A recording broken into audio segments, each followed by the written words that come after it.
everyone. This is Allison Kaufman. I am the groomer of Dog's Paws, groomer owner, and I had a groom this past week that I thought would be a good time to educate um, kitty owners out there. I think there's a lot of misunderstanding about what can and cannot be done with our kitties.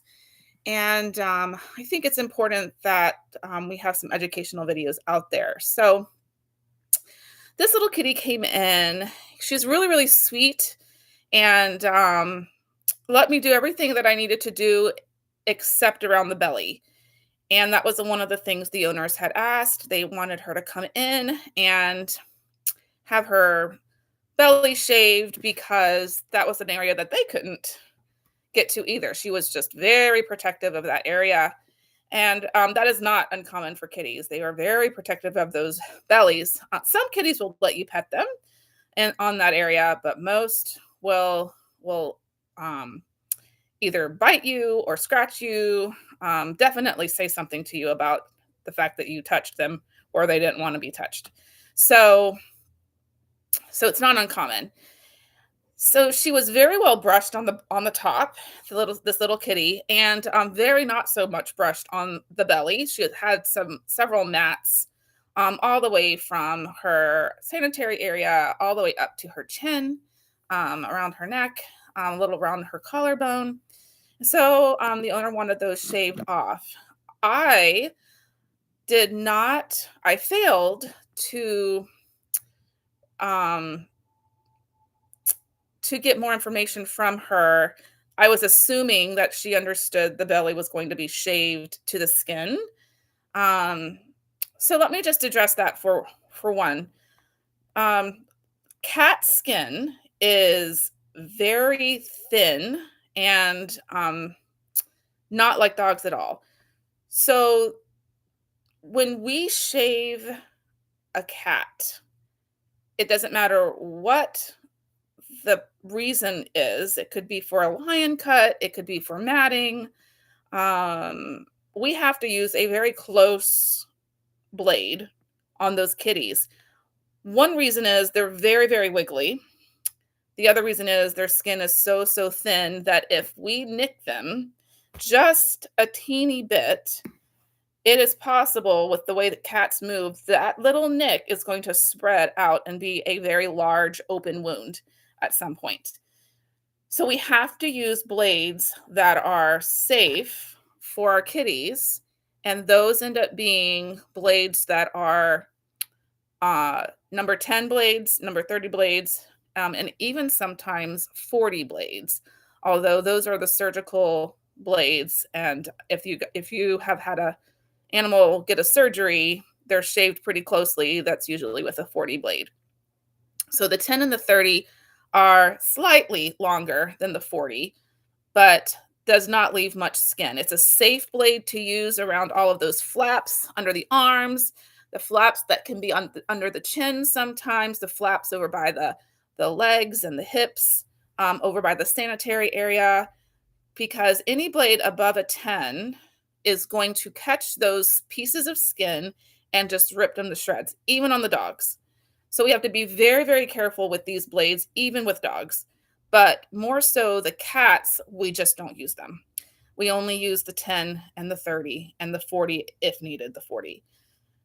So that's one thing that I think owners do not understand. And I don't think that they understand the the the safety issue behind the reasoning. Any groomer worth their weight in gold will never give your kitty a shave with a blade any longer than a 10. And a 10 is about 1/16 of an inch, so it's pretty short. So that would be the first lesson in kitty grooming that I think needs to be spread out there. We need to inform people, inform owners about their kitties. If they want their kitties to have long hair, they need to brush their kitties. So the next option would be is just to shave out those mats just where they are. Um, which isn't necessarily a big issue on the belly because you don't really see the belly, but it is becoming an issue on kitties when they have mats around the ears and around long hair, around the ears, around the back, and then sometimes around the bum. Although with the long-haired kitties, you can pretty much cover up a whole big shaved section on the bum with the other hair that flows down in front of it. So those are easier to shave out, but still they have to be shaved with a 10 or a 30. So that's the other option. The thing that comes with that is your kitty could look a lot patchier than you would desire. So it really is up to you what you want with your kitty's groom. I would suggest you make sure that you brush that kitty out regularly if you want their hairs to stay long, or you just bring them to us regularly and we can brush them and make sure their hair stays in good shape and you don't have to ever shave them really close like that. Although I think the lion cuts are pretty cute. And, um, the kitties tolerate the shaving fairly well. I have had several kitties. Uh, I I don't have too many aggressive kitties, I should say. I have lots of really sweet kitties. None of them like it.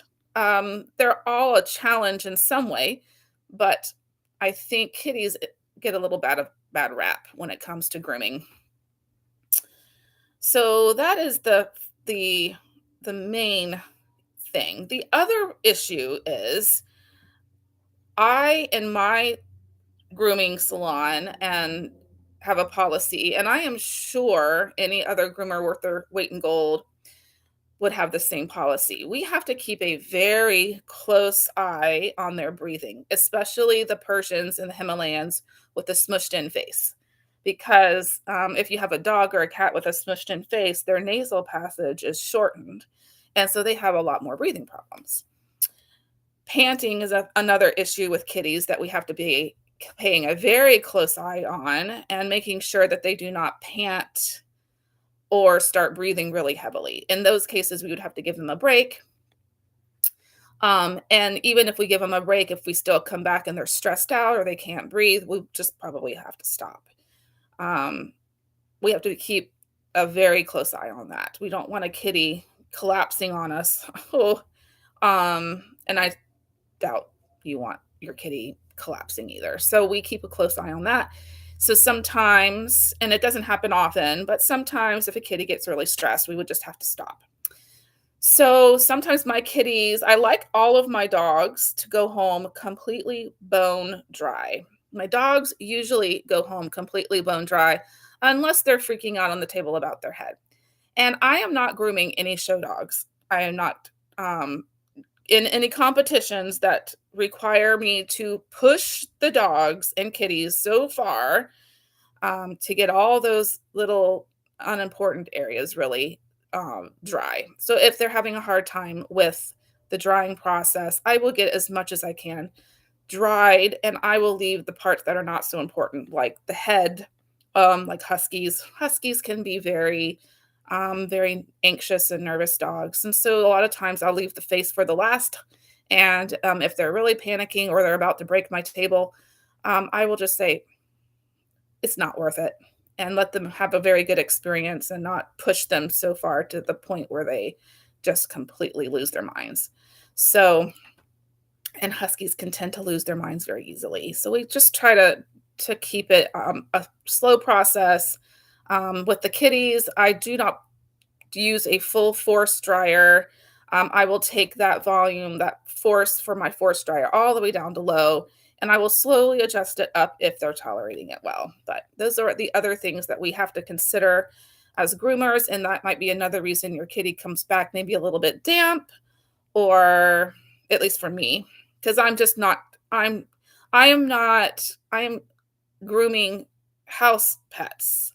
And I know the owners do not want me to push they don't care if their pet is bone dry. They want their pet to have a good experience, and that's what I'm here for. I'm here to give their kitty and their dog a good experience and not stress them out to the point where um, they are ruined for any groomer behind me.